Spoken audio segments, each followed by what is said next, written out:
Well met, everybody. Welcome to Geek, Thyself, a show by nerds, for nerds, who love geeking out over random facts and esoteric trivia. My name is Heather. I'm Russell. And we'll be your hosts for this journey through the wondrous land of information. Alrighty, so hi everyone. Today we're going to be talking about Star Wars. This was a little bit last minute because we are just recording on May the 4th. So, and we both like Star Wars, and we're just going to use it as an excuse to talk about Star Wars for a bit. So, Celebration of Star Wars is 42 years now. 42. Yeah, because it came out in 1977, the original. Mm-hmm. Yeah, it did. When it wasn't called Star Wars A New Hope, and it was just called Star Wars, because... Right. What? There were more planned? I don't always believe that there were quite as many planned as George Lucas says. I'm getting right into the controversial stuff right now. No, I believe that he had plans for afterwards, but he also did make a movie that, if there wasn't any sequels, because Star Wars was nothing at the time, that it would make sense. So I get it. Well, and that's kind of how they had to back then, especially because back in the 70s, especially, if you didn't have backing of a studio, there was no way you were going to be able to get your movie out. Like, nowadays, even if they had a cult following, you have Kickstarter, you have Indiegogo, you have all of these GoFundMe things where they could have crowdsourced it if they had to. But back then, they didn't have those options. So he needed to plan for, what if everybody hates this movie?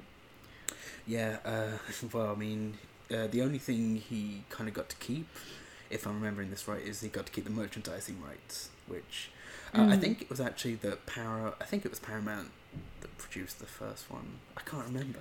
I had it pulled up just in case. Let me see if it says on here.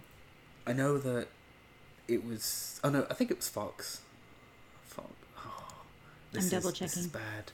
I'm losing it. I'm pretty sure my box set has the Fox logo on it. Pretty sure. It's not in the first few sentences of the description of the movie. That's which is probably fine. Oh, yes, 20th Century Fox. Haha. Yes, it was Fox. Yes, I remember that Fox very specifically gave Lucas the merchandising rights because this film was going to be so tiny, it didn't matter. Mm-hmm. That was a mistake. Oh yeah, that was a real big mistake. That was a real big mistake. Mm-hmm. But I mean, to be fair, they couldn't have known because there'd never really been an epic space opera before. So, and there really hasn't been all that many to the same kind of level since then. That's true. That is true. Back to there have been big sci-fi films, but to what that kind of is, there's obviously Back to the Future just after it. And that kind of thing, but to actually be as big, I guess, since we talked about it a little bit, Avengers maybe with the precedent it had, but even that's not a space opera. It's just a big sci-fi film. No, that's true. Honestly, the closest one that I can think of that's recent would probably be Guardians of the Galaxy, which again goes back to Avengers and Marvel, but that's the one I can think of that's the closest. Yeah, no, I agree with that. That's a ragtag bunch of people with kind of a overly sure of himself, cocky smuggler type of person, leading the way to try and save the world, and the universe and all that stuff. Even if that's not what they intended at the start. Yeah, I guess. Yeah, I guess there are some similar themes there. Yeah. Except similar. I don't really feel like there's a Luke Skywalker character in Guardians. Everyone was kind of in it. Everyone was kind of their own Han Solo, and it was just a group of Han Solos coming together. That might be the best description of Guardians of the Galaxy ever. It was except Drax. Drax is kind of he's not really Han Solo. No, but Rocket is Groot, kind of is because of Rocket. Star-Lord and Gamora kind of got that vibe going. Yeah, them I could see. What would Drax be then in that com? Would Drax just be Chewie? Maybe. No, I mean, except even Chewie was a little more like sarcastic. Yeah, which I mean, if we're gonna talk about that, I'd probably put Groot as Chewie. Yeah. Because again, there's the whole that's true. Only they can understand them and like makes funny jokes. You know, I could see that. Yeah. You know, who would Drax be? Yeah, I don't know, because R2's got some attitude on him also. He does. Maybe C-3PO? That's where I was going because of the whole not being, like, understanding the sarcasm and the metaphors and stuff. Too literal. Which, obviously, they're very different characters in like, the fact that Drax can, you know, do things and not just complain about them. But, yeah, valid. I guess that's the closest sort of thing you could get to that. Yeah. But yeah, in recent movies and stuff, that's the closest franchise I can think of where it's kind of space opera-y a little bit. Not exactly the same, obviously, but... Oh, yeah, no. Like, there's quite a bit different going on in those particular movies, but yeah, I mean... Yeah, well, and then, okay, spoiler alert, but in the second Guardians of the Galaxy movie, there's also the big reveal about who Peter's dad is. That is true. And he turns out to be not as good as Peter was hoping. Yeah, that's true. I guess Peter could be a Luke. A little bit. If Luke had a very different upbringing, which I suppose in this kind of context he might have been brought up by a Han Solo. Yeah. We also, you know, that's true. like, yeah. Okay, so, yeah. But this is very off topic, which is on brand for us. This is really off topic, yeah. I mean, but 5 minutes in, are they expecting us to have started talking about the actual show topic yet? I don't know. So. I mean, it's only a half-hour show, so probably... Maybe. We'll find out. We can get to it. So, like I said, we were talking about this, or we decided to do this because of it being May the 4th. Yes. And for people who don't know why May the 4th is so... well, it's not important, but it is called Star Wars Day, is because, obviously, throughout most of the films in the Star Wars saga, there's the... I was about to say there was this force called the Force, and it's about as accurate as I can be, but... There's an energy in the universe. That's called the Force, thank you. That works much better. Which is what kind of gives Jedi their power to manipulate things and also use lightsabers, because apparently people who can't use them have real trouble with it, which I can totally buy, by the way, because it's it's just, there's got to be no weight to that thing at all. Right. No, well, and not only that, but it's like having a sword that can literally cut through anything, which means if you mess up, you really mess up. So, anyway, back on topic again. Force gives them their power to do that kind of thing, and everyone always says to each other, "May the Force be with you." So it became I don't know where the actual sort of phrase was coined. I was looking it up actually, since we were going to be doing today's episode, and it looks like it's a little all over the place in terms of a specific source, but basically it became like a fan saying. So it was started by the fans. It wasn't something Lucasfilms started. It was something that, with like social media and just the fans having that cult following of the movie that's so gung-ho, at some point people started saying it and it became a thing and it spread. And then eventually like Lucasfilms acknowledged it. And then later when Disney bought Star Wars, Disney also declared that May 4th is official Star Wars Day within their like they do Disney Star Worlds Wars and celebration. stuff. Yeah, and they do Star Wars celebrations for it for the past few years and stuff, which is great because it's always fun when the fans feel listened to, especially in that kind of context. Like because like they've created this thing, which of course makes total sense. It's just a pun on the fact that it's May the 4th, May the 4th. It's fun, but you know it's always fun that can sort of be translated into something that you know is looked at later. No, so I agree. It's always fun. So, yeah. And now... the controversial bits? yeah, I guess. That's what we're going to talk about, because we were talking about our opinions just before we started recording. And obviously I'm quite a bit younger than you. I don't know if I like that phrasing, but yes, you are younger than me. it's a fact that we were both growing up in different trilogies. Yes. But the controversial bit is that you don't acknowledge the one that I grew up with. No, I don't like. So you don't acknowledge it. I don't. No, I mean, honestly, obviously, logically, I am aware that the prequel movies exist. I know that they were made. I just, in my head, don't fully to forget them. Yes, I don't fully consider them part of the Star Wars universe. And to be honest, one of the things we were talking about beforehand was that you felt like the plot from the first movie, which is the one I hate the least, wasn't that strong, which I don't disagree with. I have a couple of factors for you on why I like it better, though. Oh no, I'm ready to get into this. Okay, so one is that I'm not a fan of Hayden Christensen in the later two movies. Okay, this comes up quite a bit. Yes, so I know. And we can tackle this first because it's a fair criticism. Hayden Christensen isn't the most amazing actor during episodes 2 and 3. No. But I would also carry on. I was gonna say I just want to clarify for anyone listening that loves Hayden Christensen. I don't dislike him as an actor. I've seen him in other things and thought he did amazing. This is what I was just about to say. There's always been a lot of talk about the fact that Lucas has very much of a way of he's talking to his actors about making them do what he wants. There are some actors like the late and great Allen Guinness who basically told him to get stuffed and did it how they wanted, and it helped the story. Same sort of thing with Harrison Ford, and even going as far that kind of things like with Samuel L. Jackson within the prequel trilogy.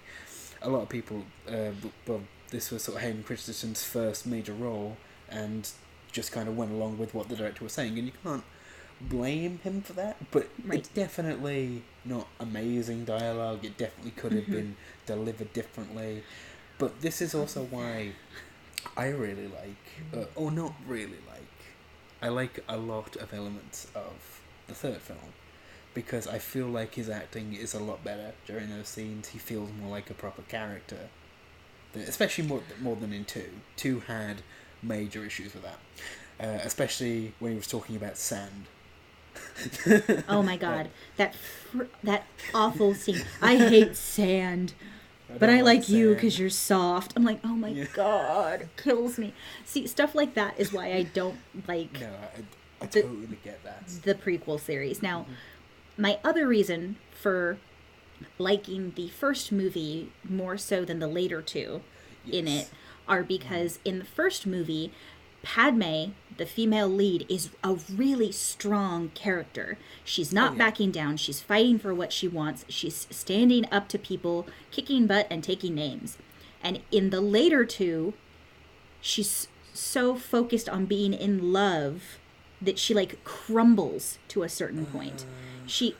This is a bit really argue. Yeah, this is a little bit of an exaggeration, but I told my friends at least once or twice, a couple different people, that for me it was from the first movie to the second movie, we went from angry young kid who's showing signs of a dark soul and a really strong female lead, and then in the later two movies we got emo Anakin and pushover Padme. There was nothing. Well, I can definitely see your arguments there. I will also, because I feel like it needs to be mentioned, that in episode 2, during the pit, that Padme did at least, act and fight. That at least was there. I understand your points, but I do have to acknowledge that was pretty cool, and they did actually help in that area. Yeah, I'm not saying they didn't have her do anything that was strong. It just by comparison to the first movie. No, I totally get what you're saying. There's definitely more of that standing up and fighting for her planet, I suppose. Yeah. Before it, sort of dissolved a little bit. I can definitely get behind that. Okay, so you've talked about the two sort of reasons as to why you have more or less issues with the first one. Mm-hmm. For me, I just feel like the first one's story can definitely drag.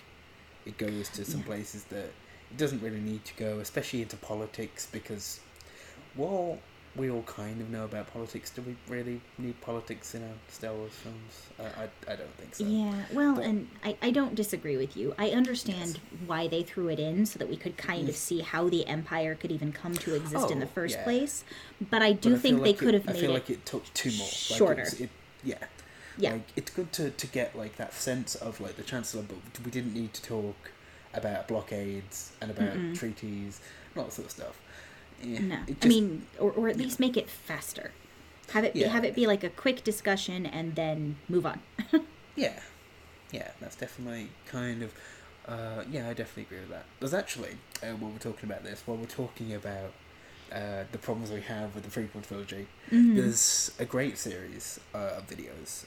It's a series of 3, and it's by a creator called Belated Media, and that cover all 3 of the prequel films, and cover how they would make them better in their own head, in their own sort of mind, which again cuts down on these kind of things.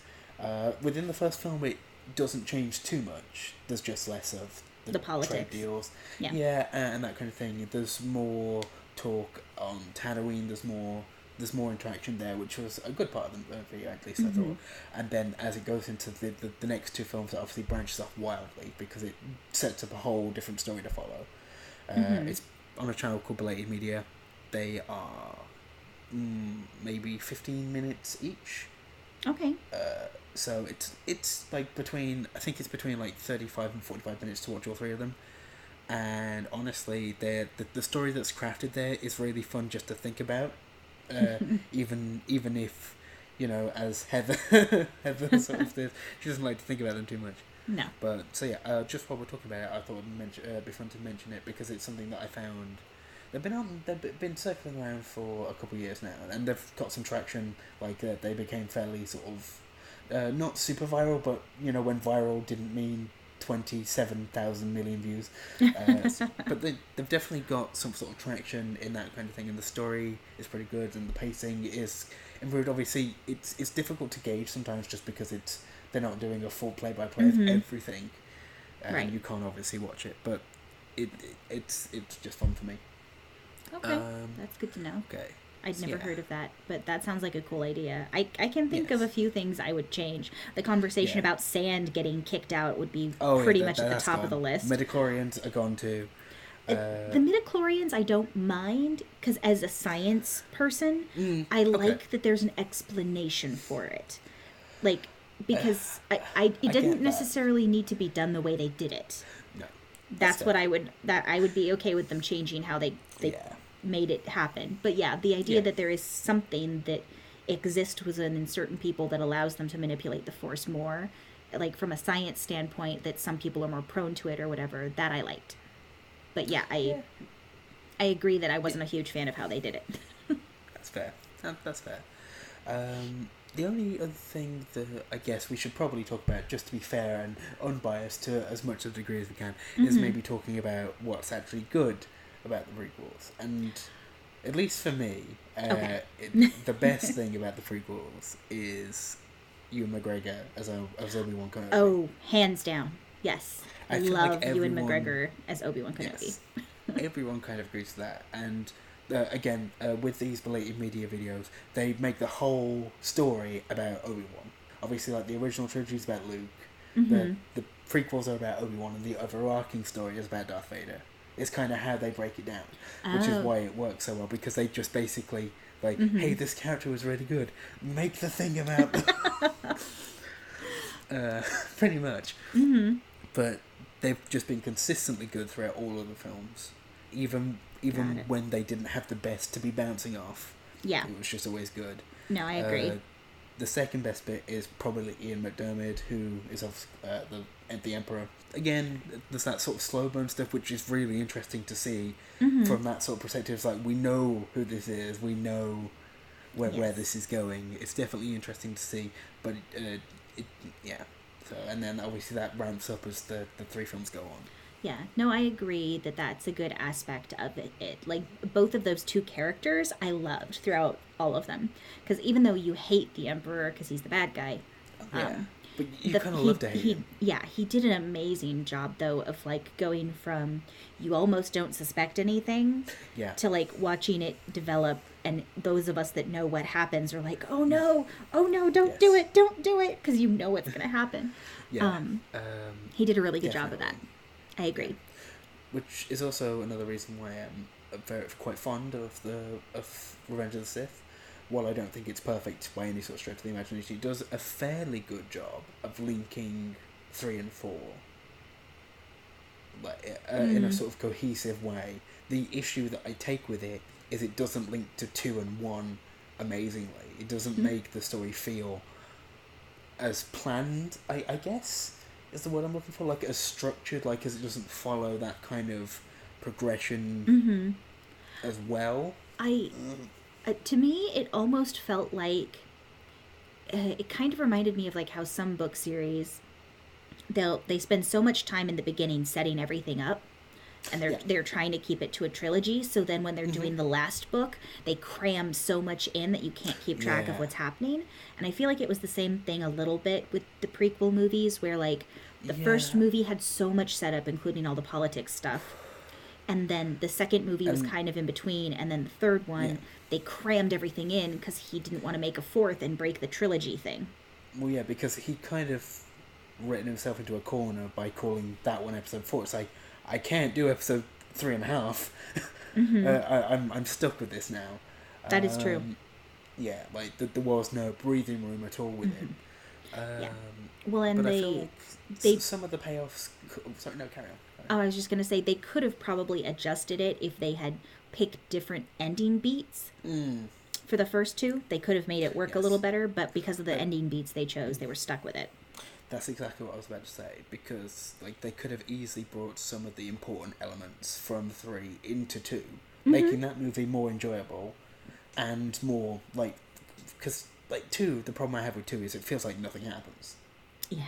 Yes, there's a clone army at the end of it, and that's great. You know what happens? A whole lot of Anakin and Padme staring at each other longingly for unnecessary amounts of time. That's what happens. I can't argue with you. I can't argue with you. You're not wrong. Yeah. But like apart from that, it feels like it's very nothing happens. Yeah, it's a lot of intrigue and like setup stuff that happens as opposed to actual things happening. But the problem is we've just come off another movie which is entirely set up. So we've now had 2 setups. And the payoff, which is supposed to be 3, some of it works, some of it's really good. But some of it doesn't feel great, some of it feels a bit clunky, some of it, again, feels rushed because it doesn't feel like it should make sense. Which is why I enjoy the Clone Wars quite a lot, because it helps expand on that kind of thing. Because obviously it takes place in between 2 and 3. I don't know if you've ever watched any of the Clone Wars. I've seen bits and pieces, and I do enjoy it. The bits and pieces I've seen, and I agree with you that it helps flesh things out where it needed to be. Yeah, because obviously there's apparently like about 5 or 6 years in between 2 and 3, but doesn't necessarily do a good job of conveying that. Right. Like we jump straight into the action. It could just be the next day from what we kind of see. Yes, they're fighting, but we already knew at the end of Attack of the Clones that there's a war now. It doesn't, like, apart from just the fact is that they're going out and doing missions, it doesn't necessarily feel like any time has passed, but the Clone Wars at least helps kind of bridge that gap, at least for me anyway. But, no, I could see that. Yeah. Okay, so we should probably do our quick mid-roll. Okay. This week, our sponsors are, as every week, the sponsors of the Nerdsmith Network. We have both World Anvil and Die Hard Dice. Die Hard Dice produce lovely dice. They're really pretty. Every time. They are very pretty. They sell dice sets by character. They sell most poly sort of sets that you can get from pretty much everywhere. They also have their own independent line with their own Moonstone dice, and I believe they've now got a couple of those. They've also now announced a scroll of rolling, which is essentially just a zip up dice sort of bag which rolls up and you can carry it around, and also acts as a dice tray because you can unroll it, which is really cool. It's really cool looking. You should check it out on their website. Absolutely. They actually also just announced, perfect for this episode, that they've got a new set of dice available, at least for now. I don't know how long they're going to keep it around, called the Rebel set. Oh, very nice. And it's a set of 7 metal dice, and each one is a different color. So that it's an all mix and match of different metal dice. And it's basically a mystery box. You don't know which ones you're going to get. But it's a little bit less expensive than their normal metal sets. And it's a Rebel set for that's really cool. Star Wars. Yeah. Well, yeah, that's really cool. Because that also helps go into the next point. Is all of their metal dice are hand cast. Like, they designed them. Yeah, they're hand designed, sorry. But they designed the mold and the casting, and they designed the colours. Like with their Spellbinder series, they've got dual colours, which look gorgeous as well. They've got one that's sort of fire and like red and yellow, which mixes. Fact is the dice are beautiful. Yeah, absolutely gorgeous. We use them on Countless Heroes, which we both play on, which is great. And yeah, just feel free to check them out at dieharddice.com. Yeah. And if you go and use the coupon code Geek Thyself at checkout, if it's the first time you're using the code, you'll get 15% off your purchase.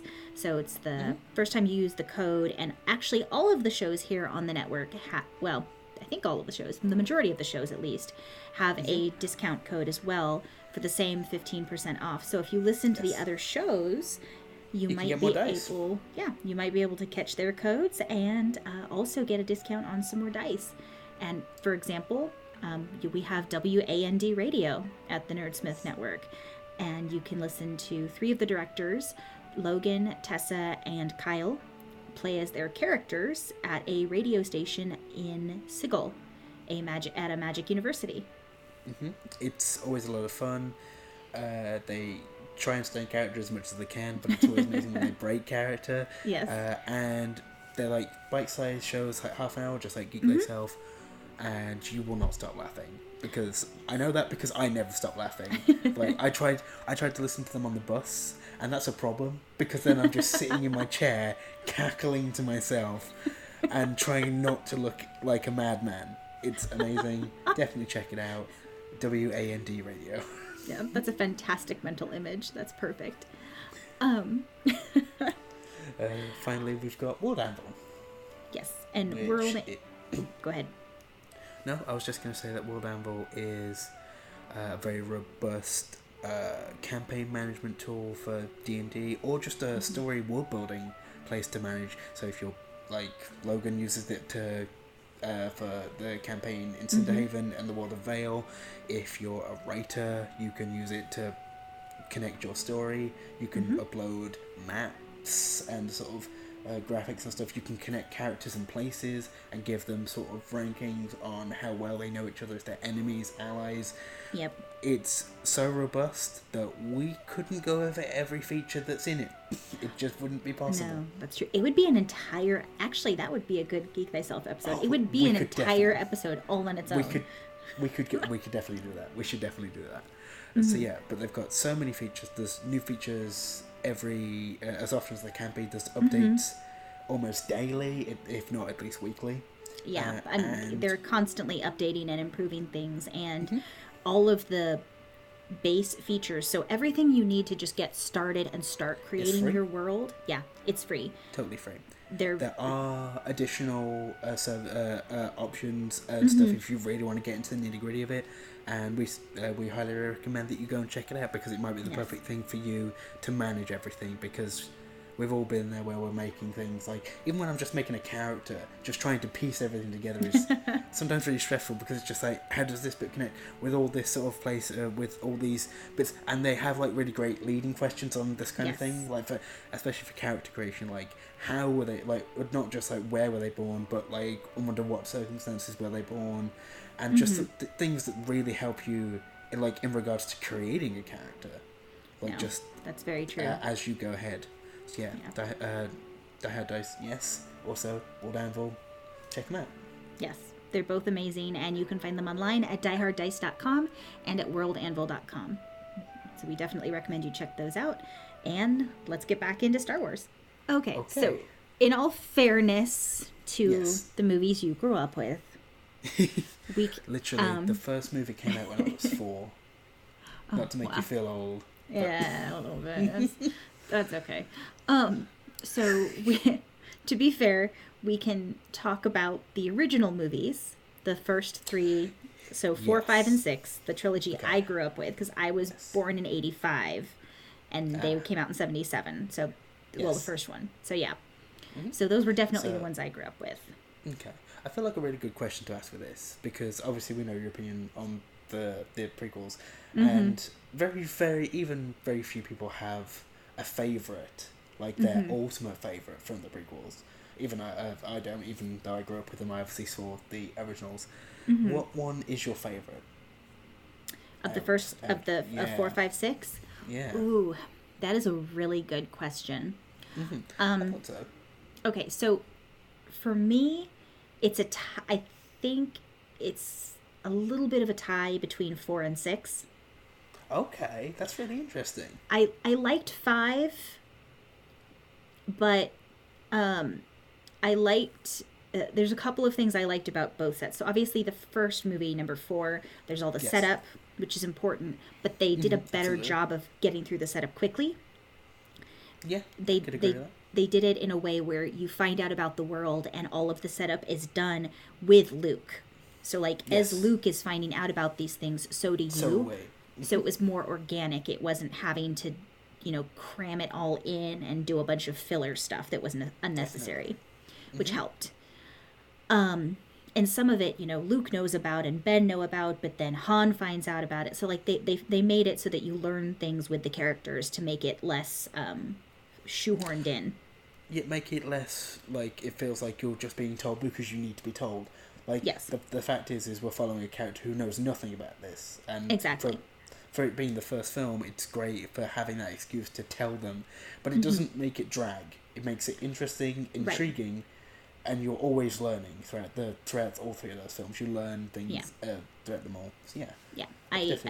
That's one of the things I liked about that one. And then the reason I liked episode 6, so there's a couple of them. Honestly, of the 2, number 1 is probably more so my favorite, but there's things I like about number 6. Like, I know a lot of people don't like them. I like the Ewoks. I think the Ewoks are really freaking cute. And I love the idea that they didn't have to be high tech to defeat the stormtroopers. I realize that logically it doesn't always make a whole lot of sense that a bunch of sticks and rocks beat the stormtroopers, but they're the bad guys, so I don't care. And fair. And on top of that, I like that all of the long drug out back and forth between Han and Leia is finally resolved. Yep, fair. That's fair. And I like that at the end you get spoilers for anyone who hasn't seen episode 6 by now. I love that at the end of episode 6, Vader switches back. Like his love for his son was stronger than his attraction to the dark side, and he's able to pull it back and not necessarily, completely change because it's just one act, but he's able to do enough and still feel enough for his family that he's able to save Luke and then be with, the spirits of Yoda and Ben Kenobi at the end. Well, I mean, from going back into the prequels very briefly, that's the main reason that Anakin was even alert to the dark side at all was because he just wanted to save his wife. So to have that familial connection to with what brought him back out of that area, I definitely agree. That's it's very good storytelling. There's obviously plan and payoff, which is weird because the payoff happened before the plan because of time, but it's fine. Yeah, so for me, it's between the 2. Probably the first one, episode 4, is probably more so my favorite, but I do like 6. 5, I like 5, but there's just so much going on. And everyone is all split up. I think that's another thing too. I like it when the groups of people are fighting together, because for me, with my like D&D player brain and everything, I'm like, the team is together. That's important. Don't split the party. So in episode 5, when everyone's going in different directions, I'm like, what are you doing? No. Don't do it. The party and it all goes wrong. Yeah. I definitely get behind that.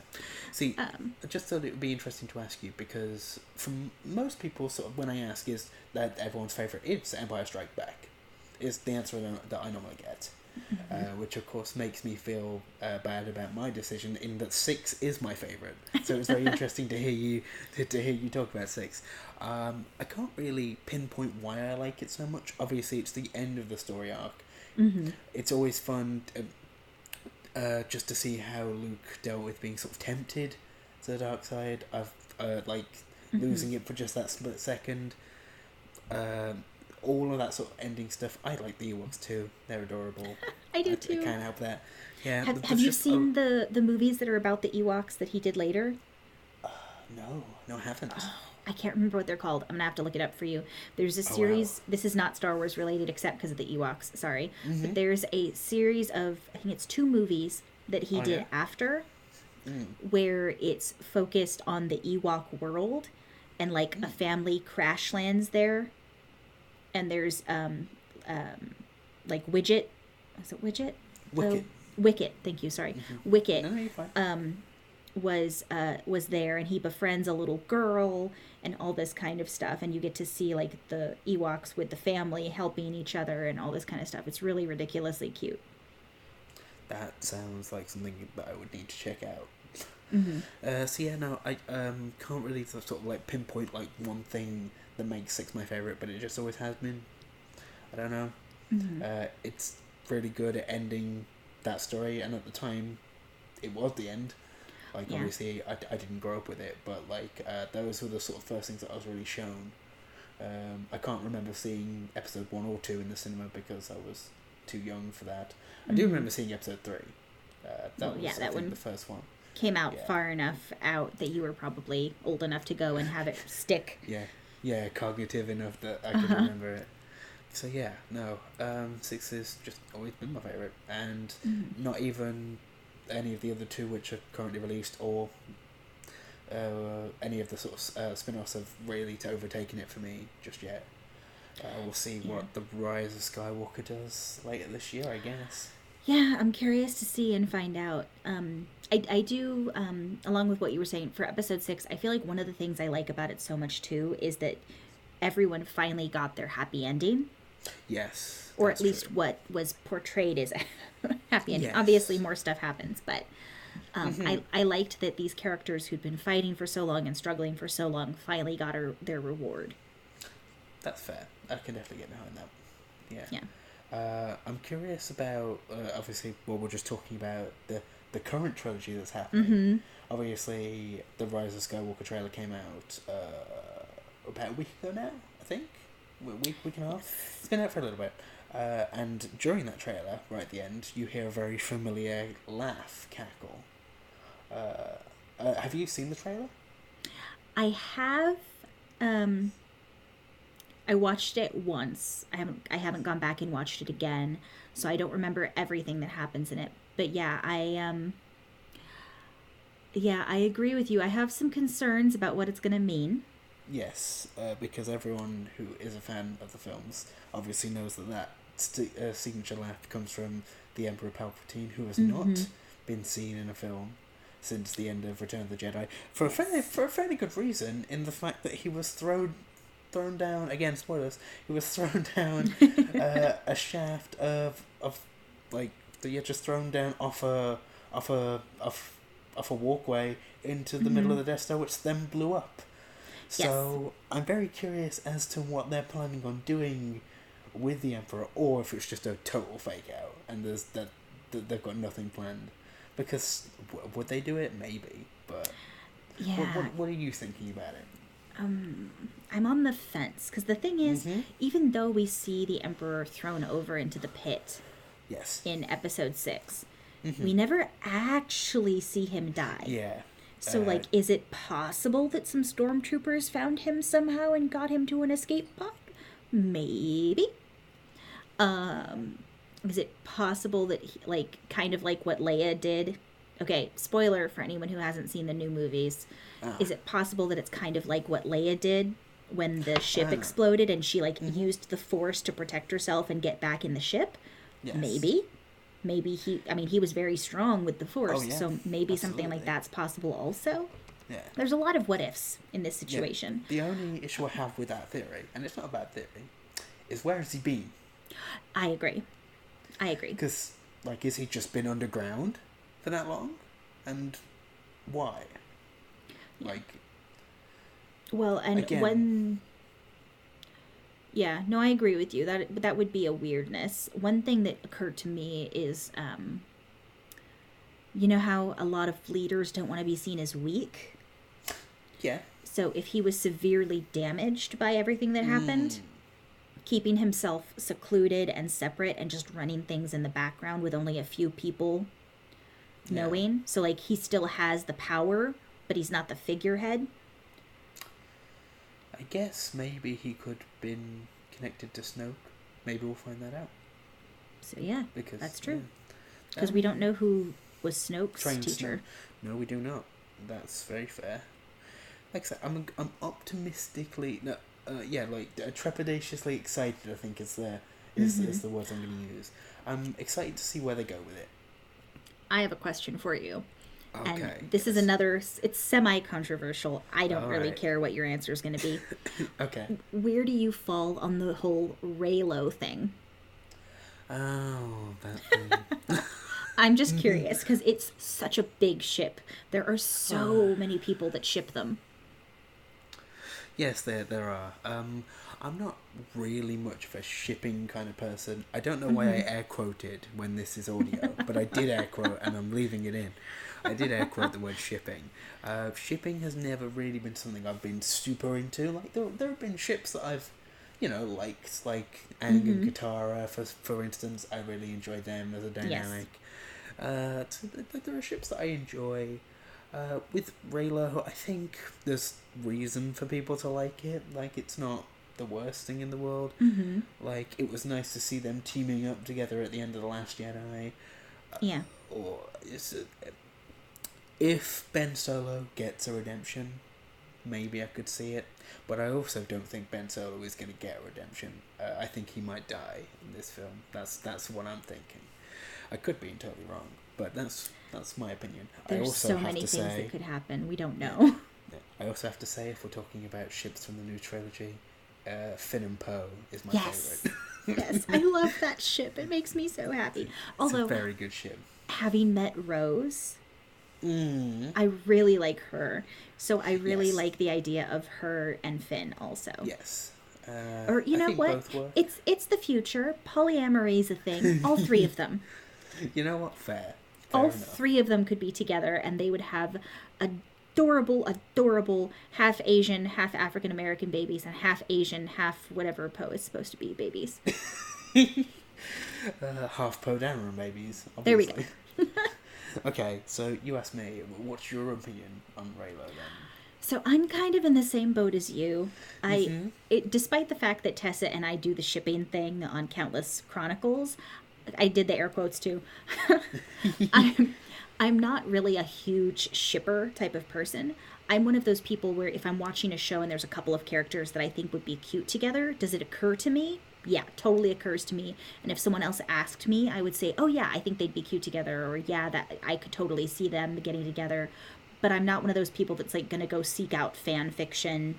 And I can't draw, so I'm not going to make fan art because it'd be stick figures staring at each other awkwardly. So like... Hayden Christensen. Yeah. So, I'm kind of in the same boat. I do think it would be cool, I agree, if he gets a redemption. To have it happen. Yes. But like I said, my opinion is that he won't get a redemption and he could die. I'm on the fence. So I've heard 3 different possible scenarios, all of which I could see happening, so I don't know which one it's going to be. Yes. One is that he, there's another bigger bad who gets revealed. Yeah. And he has a redemption moment like Anakin. So, like, literally copies his, like, idol and has a redemption moment and turns to the light for a while. Cool. Yeah. All right. Whether he ends up dying from it or not, don't know. But he does get some kind of redemption moment. And then there's a bigger bad that he and Rey fight together. Another version, potential theory I've heard is that they switch. He goes back to the light and she flips to the dark side. Yeah, I'm not sure I like that theory. I don't care for it. Like, I don't like the idea that happens. But at the same time, given her history of, like, being abandoned by herself for her and most of her life on a planet somewhere, I also could see it potentially happening, because there's got to be some dark sadness deep down for someone who had that happen. Oh, yeah, definitely. I could definitely see it happening. I just don't know whether I'm keen on the idea. I agree, which is one of the reasons why I don't think they're going to do that, because I think too many of the fans would be upset. Maybe. I mean, they might decide to do it anyway. You never know.